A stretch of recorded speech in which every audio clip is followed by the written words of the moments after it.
इस स्टोरी को सुनकर आपने खुद बताना है कि ये लड़की ट्रेजिकली मरी थी या फिर इसको जानकर मारा गया था। फ्री डाइविंग दुनिया का सबसे खतरनाक स्पोर्ट्स है। वैसे टेक्निकली आज तक जिसने भी स्विमिंग की है उसने फ्री डाइव ही की है, क्योंकि फ्री डाइविंग होता ही यही है कि पानी के नीचे डाइव करना बगैर ब्रीथिंग इक्विपमेंट्स के, जैसे कि स्कूबा टैंक हो गया। जब लोग फ्री डाइविंग की बात करते हैं वो कोई उन बच्चों की बात नहीं कर रहे होते जो लोकल स्विमिंग क्लब में डाइविंग करते हैं, बल्कि वो उन क्रेजी बंदों के बारे में बात कर रहे होते हैं जो समंदर के बीचों बीच जाते हैं, एक लंबी सी सांस भरते हैं, ओशियन की अनबिलीवेबल डेप्थ्स में जाते हैं, वहां पर कुछ मिनट गुजारते हैं और फिर वापस ऊपर आते हैं। ये सारी चीज वो सिर्फ एक सांस के अंदर करते हैं। वैसे तो ये फ्री डाइविंग बहुत ही ज्यादा एक्सट्रीम स्पोर्ट है, लेकिन इसका भी एक और एक्सट्रीम वर्जन है जिसको बोला जाता है नो लिमिट्स। बजाय इसके कि डाइवर लंबी सी सांस भरे और तैर कर नीचे जाए या किसी वेट वाली रस्सी को पकड़कर नीचे जाए, नो लिमिट फ्री डाइविंग में डाइवर को हर चीज अलाउ होती है कि वो कुछ भी यूज करके समंदर की जितनी गहराई में जा सकता जाए, जहां तक वो बर्दाश्त कर सकता है। लेकिन इसमें भी वही रूल है कि कोई ब्रीथिंग इक्विपमेंट इस्तेमाल नहीं करना। सबसे कॉमन नो लिमिट टेक्निक ये है कि एक स्लेज होती है जिसको पकड़कर होल्ड करना होता है। वो स्लेज कनेक्टेड होती है बहुत ही ज्यादा भारी वर्टिकल केबल से। जो फ्री डाइवर होता है वो इस स्लेज को अच्छी तरह पकड़ लेता है, फिर इस स्लेज को सरफेस से रिलीज करते हैं और ये स्लेज रॉकेट की तरह नीचे जाती है जितनी भी डेप्थ इन्होंने सेलेक्ट की होती है। डाइवर बस इसको पकड़कर खड़ा रहता है और जब ये समंदर के बॉटम में पहुंचते हैं, डाइवर एक स्विच घुमाता है जिसमें से हवा गुब्बारे के अंदर भरना शुरू हो जाती है। वो गुब्बारा इस स्लेज के साथ कनेक्टेड होता है। जब ये गुब्बारा पूरी तरह भर जाता है तो वो स्लेज और जो डाइवर जिसने इसको पकड़ा होता है, ये गुब्बारा इनको ऊपर की तरफ वापस सरफेस पे ले जाता है। नॉर्मली अगर नो लिमिट डाइव में इस टेक्निक को इस्तेमाल करें तो स्टार्ट से लेकर फिनिश तक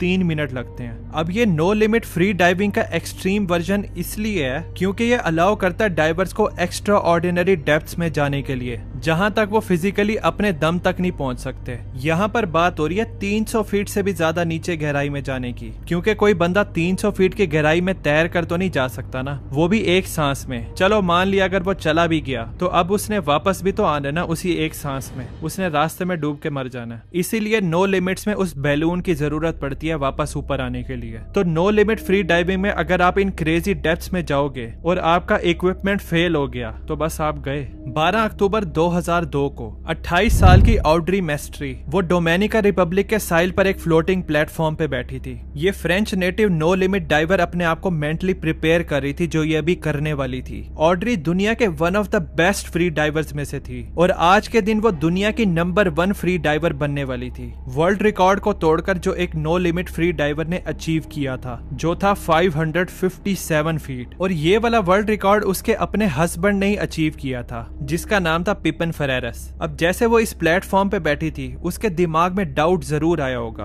क्योंकि यहाँ पर तूफानी बादल आए हुए थे और नो लिमिट फ्री डाइविंग की दुनिया में तो बहुत कुछ गलत हो सकता था, तो कोई तुक नहीं बनता था एक और रिस्क फैक्टर को ऐड करने का, यानी बुरा मौसम। अब जाहिर है खराब मौसम ऊपर बंदों को भी अफेक्ट कर सकता था सरफेस पे जो इसकी मदद करने के लिए आए हुए थे, ये लाइन को भी अफेक्ट कर सकता था जिसकी मदद से इसने नीचे जाना था। मतलब एक फालतू का ही रिस्क था। इसके अलावा ऑड्री एक नया इक्विपमेंट भी यूज कर रही थी। वो थोड़ी पतली केबल का इस्तेमाल कर रही थी जिसकी मदद से वो समंदर की गहराई में जाएगी। वो केबल उसकी स्लेज के साथ कनेक्ट हुई थी, लेकिन उसको ये नहीं पता था कि ये इतनी डेप्थ की डाइव के लिए काम कर भी पाएगी या नहीं। और जो इसका हस्बैंड था जो इसकी इस डाइव की सेफ्टी का भी इंचार्ज था, उसको डाइविंग कम्युनिटी में बड़ा क्रिटिसाइज किया जा रहा था क्योंकि वो इस वर्ल्ड रिकॉर्ड अटेम्प्ट में बहुत जल्दी कर रहा था। साथ ही उसने कोई इसके लिए इतनी ज्यादा प्रिपरेशंस नहीं की हुई थी। यहाँ पर ना कोई इतना ज्यादा मेडिकल स्टाफ था, ना ही इतने स्टैंड बाय डाइवर्स थे जो कि इस साइड पर मौजूद होते या कहीं साहिल पे होते। ऑड्री को इस सब क्रिटिसिज्म का पता था क्योंकि उसके शोहर को लोग रेगुलरली क्रिटिसाइज करते रहते थे इस no limit free diving world की कम्युनिटी में, क्योंकि 6 साल पहले 2 स्टाफ के मेंबर अलग अलग डाइविंग एक्सीडेंट्स में मर गए थे और लोगों ने पिपन पे इल्जाम लगाया था कि ये बहुत केयरलेस है। बेशक यहाँ पर बहुत सारे रेड फ्लैग्स और कई रीजंस थी आज इस डाइव को ना करने की। ऑड्री बहुत ज्यादा कॉन्फिडेंट थी और वो इसको करना चाहती थी, तो वो अपनी टीम को सिग्नल देती है कि मैं जाने के लिए तैयार हूँ। ऑड्री अपना येलो वेट सूट पहनती है, वो अपने सारे सेंसर्स और वीडियो कैमरा चेक करती है जो इस डाइव में यूज करने वाली थी, और फिर वो अपने फिन्स पहनती है। साथ ही उसका शोहर बलून को चेक करता है जिसने नीचे पानी के अंदर फूलना था और इसको वापस ऊपर लेके आना था। अब क्योंकि ये इक्विपमेंट इस डाइव के लिए लिए बहुत ही ज्यादा इम्पोर्टेंट था। तो पेपेट सबको इंसिस्ट करता है कि मेरे अलावा इस इक्विपमेंट को कोई भी हाथ नहीं लगाएगा। हालांकि इसका प्रोसीजर ये था कि 2 और लोगों को इसको चेक करना था इस नो लिमिट डाइव से पहले, लेकिन पिपिन अकेले ही इस बैलून बैग को इंस्पेक्ट करता है और सिग्नल देता है ये ठीक है। वो ऑड्री को भी सिग्नल देता है नीचे जाने का टाइम हो गया। वो प्लेटफॉर्म से होकर उस 200 पाउंड वाले स्लेज के ऊपर जाती है जिसने उसको 2 फुटबॉल फील्ड की गहराई तक लेके जाना था। इस स्लेज को पानी में रिलीज करने का सिग्नल देने से जरा सा पहले ऑड्री एक प्रोसीजर करती है जिसको बोलते हैं पैकिंग, जिसमें फ्री डाइवर बहुत ही लंबा सांस लेते हैं। उसके अलावा वो मजीद ऑक्सीजन को अपने लंग्स के अंदर गटकते हैं उस पॉइंट तक कि उनके लंग्स ही फुल हो जाते हैं बिल्कुल। जब ऑड्री इस प्रोसेस को कर लेती है और वो नीचे जाने के लिए तैयार होती है, वो अपना फाइनल सिग्नल देती है और ये लोग स्लेज को रिलीज कर देते हैं जो रॉकेट की तरह नीचे समंदर की गहराइयों में जाना शुरू कर देती है। अगर सब कुछ प्लान के मुताबिक हुआ तो ये 3 मिनट में सरफेस पे वापस आ जाएगी। ऑड्री की ये डिसेंट बड़ी परफेक्ट हो रही थी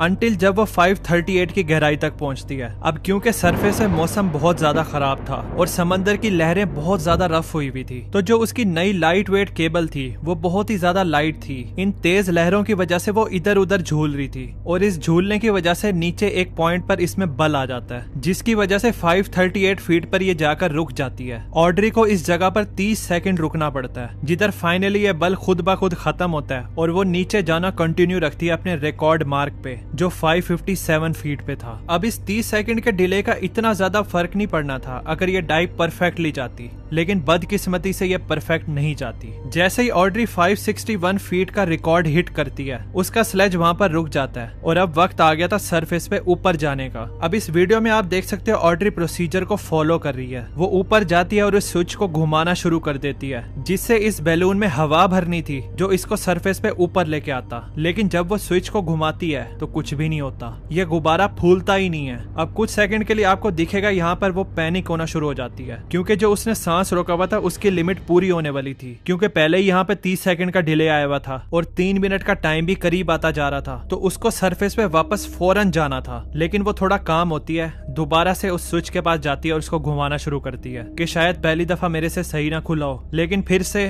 कुछ भी नहीं होता। अब इस पॉइंट पर एक स्टैंड बाय डाइवर होता है, वो देखता है स्लेज ऊपर ही नहीं आ रही और अब तक तो उसको ऊपर आना चाहिए। वो यहाँ पर फौरन आता है, उसके पास एक्स्ट्रा पाइप और एक्स्ट्रा एयर होती है, वो उसकी मदद से बैलून को फुलाना शुरू कर देता है, लेकिन उसके टैंक से इतनी हवा आ ही नहीं रही थी जिसकी मदद से ये गुब्बारा फूलता और फिर ये आहिस्ता आहिस्ता बिल्कुल आराम से ऊपर की तरफ जाना शुरू होते हैं। अब आप लोग ये सोच रहे होंगे कि इस स्टैंड बाय डाइवर के पास एक्स्ट्रा एयर थी तो सही, तो वो माउथ पीस पकड़कर ऑड्री को दे देता और उसको सांस लेने देता। दफा करो वर्ल्ड रिकॉर्ड को, बस उसकी जान बचानी चाहिए। लेकिन बदकिस्मती से ऑड्री और इस स्टैंड बाय डाइवर को भी पता था जिस गहराई में ये लोग हैं उसके लंग्स पे प्रेशर इतना ज्यादा है जिसकी वजह से उसके लंग्स का साइज क्रिकेट बॉल जितना हो जाता है, और अगर वो जरा सी भी एयर को इस डेप्थ में अपने अंदर लेगी, ये एयर ऊपर जाते हुए इतनी ज्यादा एक्सपेंड होगी जो कि इसको मार देगी। तो ऑड्री बस इस स्लेज को ही पकड़ सकती थी जो कि बिल्कुल आराम आराम से ऊपर आ रही थी, और साथ ही बस ये यही कर सकती थी कि जितना देर अपना सांस रोक सकती है रोके, लेकिन उसको पता था एक पॉइंट पर जाकर उसने डूब ही जाना है। वीडियो में बिल्कुल वो स्लेज पर ना डर खड़ी थी और उसको पता था कुछ देर के बाद यही होगा। सरफेस पे जब 3 मिनट पूरे होते हैं और ऑड्री सरफेस पे वापस नहीं आती तो उसका शौहर फौरन स्कूबा गियर पहनता है और पानी में छलांग मार देता है ऑड्री को बचाने के लिए, और जिस टाइम पे वो उस तक पहुंचता है और उसको पानी से बाहर निकालता है, ऑड्री को 8 मिनट और 40 सेकंड गुजर जाते हैं पानी के अंदर बगैर एयर के। जब उसको बोट में वापस लेके आते हैं तो उसकी पल्स अभी भी होती है, लेकिन यहाँ पर कोई डॉक्टर नहीं होता स्टैंड बाय पे जो इसको ट्रीट कर सकता था। इसके अलावा पिपिन ने उसको मजीद 1-2 मिनट पानी के अंदर रखा था, वहीं पर ही उसको रिवाइव करने के लिए। ऑड्री को फौरन हॉस्पिटल लेके जाते हैं, लेकिन वहाँ पर उसको डेड डिक्लेयर कर दिया जाता है। मरने की वजह डूबना ही था। कुछ लोग बिलीव करते हैं इसके शौहर ने जानबूझकर इसकी डाइव में गड़बड़ की थी ताकि वो इसको मार सके, लेकिन ऑफिशियल इन्वेस्टिगेशन ये बताती है कि उसकी मौत एक्सीडेंटल थी। इस बारे में आपको क्या लगता है मुझे कमेंट्स में जरूर बताना। और इसके अलावा एक और इंसिडेंट है जिसमें एक डाइवर का ग्रुप पानी के अंदर जाता तो है लेकिन वापस उस तरीके से नहीं लौटता। ये इंसिडेंट इतना दुख वाला है कि आपको दिल से अफसोस होगा इनके बारे में। यहाँ पर क्लिक करके देख सकते हैं। मिलते हैं फिर उस वीडियो में।